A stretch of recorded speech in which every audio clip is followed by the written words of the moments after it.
Britain is an overcrowded island. In the last 30 years, an increasing population has made its mark on both the urban and rural landscape. Our country has changed forever. England is now the most densely populated country in Europe. We now have more people per square mile than China, Japan or India.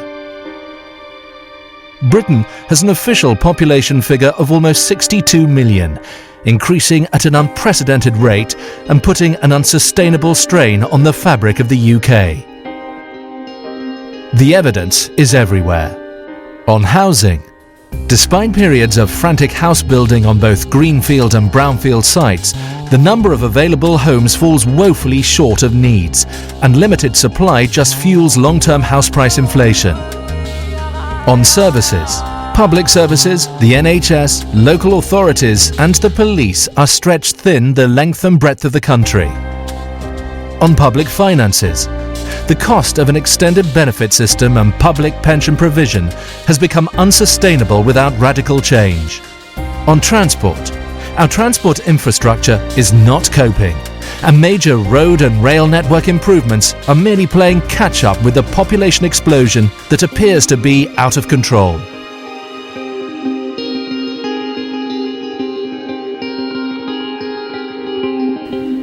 Population growth at this level is completely unsustainable for our country. There is no indication that it will slow without radical intervention by ourselves. 61.8 million is the official estimate, but successive official figures have been shown to be woefully inaccurate. Many statistical indicators point to the real figure being much higher, and whichever trends you look at, they are all going up, with a significant upswing in recent years. By 2050, Britain's population will swell by 24% to 77 million. In the league table of EU countries, that'll see Britain overtake France and even Germany as the most populated country. The consequences of this are widespread on the space we have to move around in as individuals, on the ethnic makeup of our population, on the provision of housing, on infrastructure, and of course on every aspect of our lives. Britain is full. We are a small, overcrowded island, and we're adding to the population at a rate that is simply unsustainable. We need radical solutions to address this problem.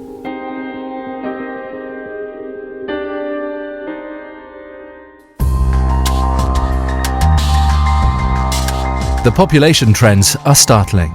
The Office of National Statistics data reveals that the recent significant upswing in Britain's population growth is entirely fueled by immigration, which is around 5 times the natural rate of population growth. This is unprecedented. Yet, it is only since the 1990s that immigration has actually added to the population total. The upswing is due to, almost entirely, immigration, which itself is split into 2 parts: immigration from the EU countries of Eastern Europe and continued immigration from Asia, particularly the Indian subcontinent and Africa. We see that this has brought about a sense of strain and pressure on all the services, and it also, of course, threatens the sort of things that we're keen to achieve in the future, namely reduction in total CO2 emissions, general energy use, and of course land use itself. But over and above that is the huge anxiety which this population level and the prospective increase in it has brought to the native British people. You get the impression that this is an overcrowded country and that there's more and more people coming in all the time, and that it's putting a strain on our services and such like, and that the taxpayers footing the bill for it. In another 5-6 years, you've just sat in traffic all the time and you won't be moving nowhere, full stop. I think it is a worry. Drain on resources, much more crowded, things going up, and yeah, it's a concern. I think there is an overcrowding issue. I don't know, especially since the EU expansion into the east, there's been a lot more coming over. Yeah, it's really crowded here. More people are coming because they think that England is a country that's a bit free. I think we have lost control. I don't think we've got any control now. I think a lot of people feel very strongly about it. And there's too many people going like in courses, they're like foreign people, don't know how speak in English, and like they're going in courses. It's like they're not really getting nothing out of it. It's a big worry, isn't it? I'm worried for my children and my grandchildren now. It's beginning to get like a car park everywhere in the roads, our pollution, everything about this country now is not good news at all, no. Well, now in Bradford there's more multicultural than there is of people who live here, who were born here. Of course, something's got to break somewhere. These comments are not isolated views. This graph reveals over time the percentage of people who say immigration is the most important issue facing Britain. The trend follows very closely the figures for net migration over the same period, and there is no sign that it is set to reverse. Well, it means this: even on government figures, we expect to see something like 7 million additional people in England by 21 years from now. And this means, in fact, something like 7 additional cities the size of Birmingham.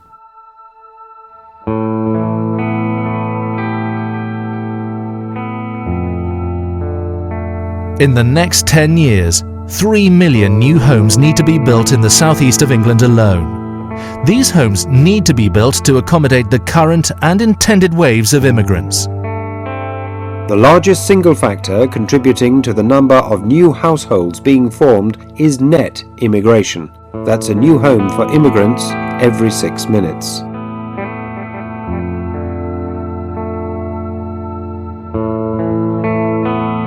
A new baby is born in the UK every 40 seconds.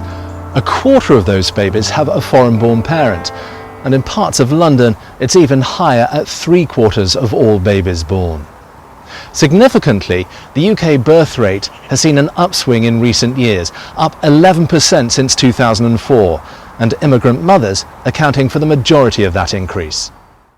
The foreign-born population is growing while the British-born population is declining. On current immigration trends and births to immigrants, the native English population will become a minority in their own country within the next 2 to 3 generations. Now, how can that be a sensible immigration policy? And that trend is now showing itself in our schools. We're experiencing a new baby boom. In particular, the Muslim population multiplied 10 times faster than the rest of society. The knock-on effect will be seen in 7 years' time. Schools will be swamped with increased demand, a result of the unprecedented increase in UK births. Up to 1997, legitimate immigration into the UK from outside the European Union was relatively controlled. However, the enormous expansion in the number of migrants since then has been due to 4 main factors. Membership of the European Union, illegal immigration, asylum applications, and the former Labour government's commitment to mass immigration. The most significant factor that has accelerated the growth in population originated here in Brussels, the seat of power of the EU. EU Directive 2004-38 formally opened UK borders to any EU citizens to come to work, live and raise their families in the UK. And every other EU state was supposed to accept migrants, yet the UK appeared to be receiving a disproportionate share. You have to ask yourself why so many people from around the world come to Britain, a little island off the coast of Europe. It's because we make it too easy to come here, and we pay people benefits when they get here. As for illegal migrants, Britain is also the destination of choice. For many, Calais is the point of entry to the UK by whatever means. This afternoon, the seething anger of the migrants over their treatment erupted. They accuse the French of treating them like animals. This is just one small example of the tension building here. It is difficult to disagree with the mayor of Calais when she says this town has reached breaking point. Requesting asylum is easier with the British than in France. The asylum seeker is given accommodation and receives £31 to £40 a week when the annual salary of the average Eritrean is around £130. As the accusations fly and the number of migrants soar, the battle lines are the same. These are tenacious people prepared to risk everything to reach Britain. In England will be facilities for us. Here no facilities. Britain may not want these migrants, but in this squalid camp the men dream only of crossing the Channel and of completing their long journey. The hand of the EU is evident in many aspects of the population crisis the UK is facing. In a recent survey, 80% responded that they think we must control UK borders, and 59% believe that EU membership prevents Britain from controlling the inflow of immigrants. Clearly, something has to be done now, but the UK government appears powerless to oppose the will of Brussels. And it is set to get worse. The right of entry into Britain has been granted to all EU states, including the newest EU members, such as Bulgaria, Romania and Latvia, to name but a few. Immigration from these Eastern European countries has been growing at an unprecedented rate. Some people may have hoped that the new coalition government under David Cameron would get to grips with it, but we've seen recently that David Cameron has said that he's angry that Turkey isn't being allowed entry to the European Union. Now, if Turkey comes into the European Union, it means that another 72 million people will have an automatic right of entry to Britain. Even if only a small percentage of them decide to come, that's another enormous wave of immigration. How can this possibly be construed as in the interests of the British people? Every year, millions of people arrive here in the UK, including businessmen, tourists and students. But how many of them actually leave? Well, nobody knows, because historically, the UK government hasn't kept embarkation records. We are the least controlled country of the English-speaking world, far, far less than the United States or Canada or Australia and New Zealand, for example, and much less even than some of the European countries, our neighbours in France, for example. But we need controls both inward and outward, as every other country does. There is a clear and urgent need to improve the data and information about gross and net migration flows to and from the UK. There is also, of course, a major problem with visas, particularly from African and some Asian countries. And that is this: somebody comes in, there's no formal check on their ability to maintain themselves in this country. So we have the situation in which people can come in on a visitor's visa of 6 months and then simply not go. Student visas are also an area of widespread abuse. The number of visas handed out to overseas students in 2009 was 300,000, up 30% on the previous year.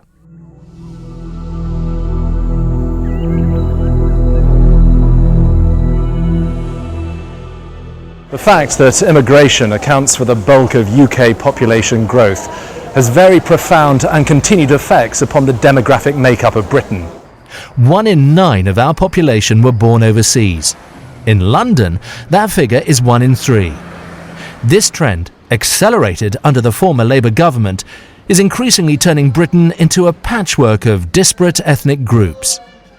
The Labour Party's blatant experiment in diversity and integration appears to be an abject failure. The present government has no effective plans to address the issue. Well, the pace of immigration into Britain is without doubt a major issue in this country, and the new coalition government have told us all it'll be addressed. They're going to control those that come into this country. There's going to be a rigorous points-based system, and all will be well, so we can stop worrying about it. I'm afraid that's just not the case, because we have no control whatsoever over those that come to this country from within the European Union, and that means we have an open door to nearly 500 million people. Worse than that, of course, is countries like Croatia, even countries like Turkey, are due to join the EU over the course of the next few years. So the truth is that we cannot have our own immigration and border policy and remain part of this European Union, so we have a choice. And that choice needs to be made very soon. And it appears that leaving the European Union is the only way to regain control of the UK population.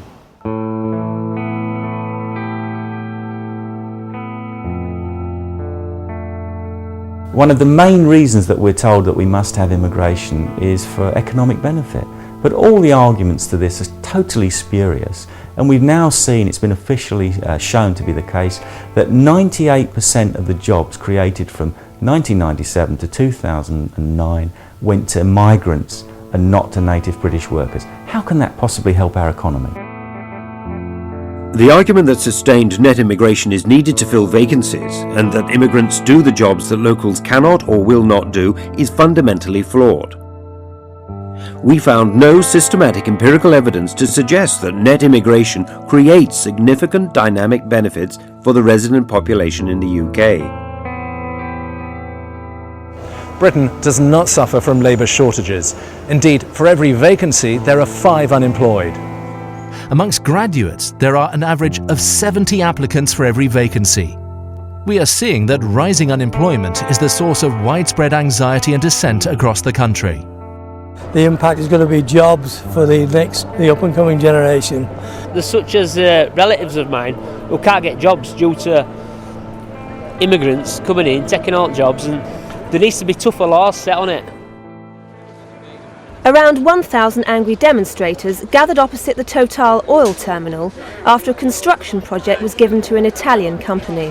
Unions say the firm has excluded Britons from the contract and has shipped in workers from abroad instead. And this hasn't just happened, this has been going on for years. It has come to a head now, where you've got to do something about it, or you might as well just turn over. It's a country as well, the country's dying. Simple as that.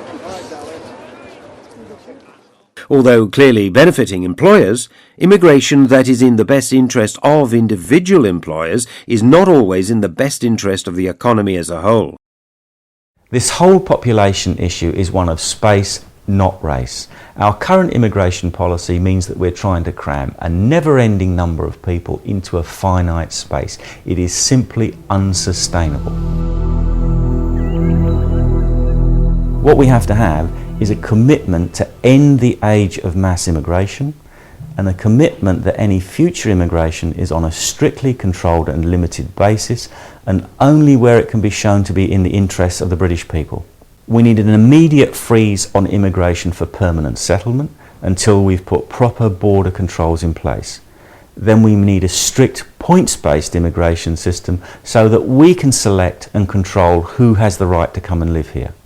We should of course allow people to come here to work, but on a strict work permit basis for a limited time span and only where we cannot find a British worker to fill the post. Concerning the 1 million or so illegal immigrants that we have here, there must be no blanket amnesty for illegal immigrants. We must have a strict process for dealing with them, and overstaying a visa itself must be a criminal offence with penalties. Radical measures could make a difference. However, there is one sting in the tail awaiting us all. Hidden away in the detail of the infamous EU Lisbon Treaty is the new common immigration and asylum policy, and it applies to migrants from both the EU and from outside. Ultimately, the EU will dictate UK immigration policy. It is the stated aim of those in the European Union that we will have a common immigration and asylum policy within the next 2 years.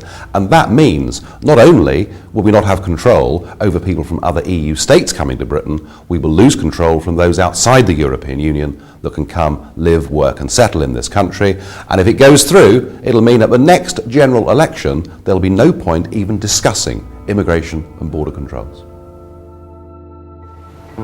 The UK can regain control of its borders and bring stability to the unprecedented growth in population we've seen in recent years.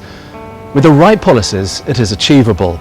But as a matter of urgency, the first step must be for the UK to leave the European Union. Only then can Britain be free to implement its own policies to tackle this most important of issues.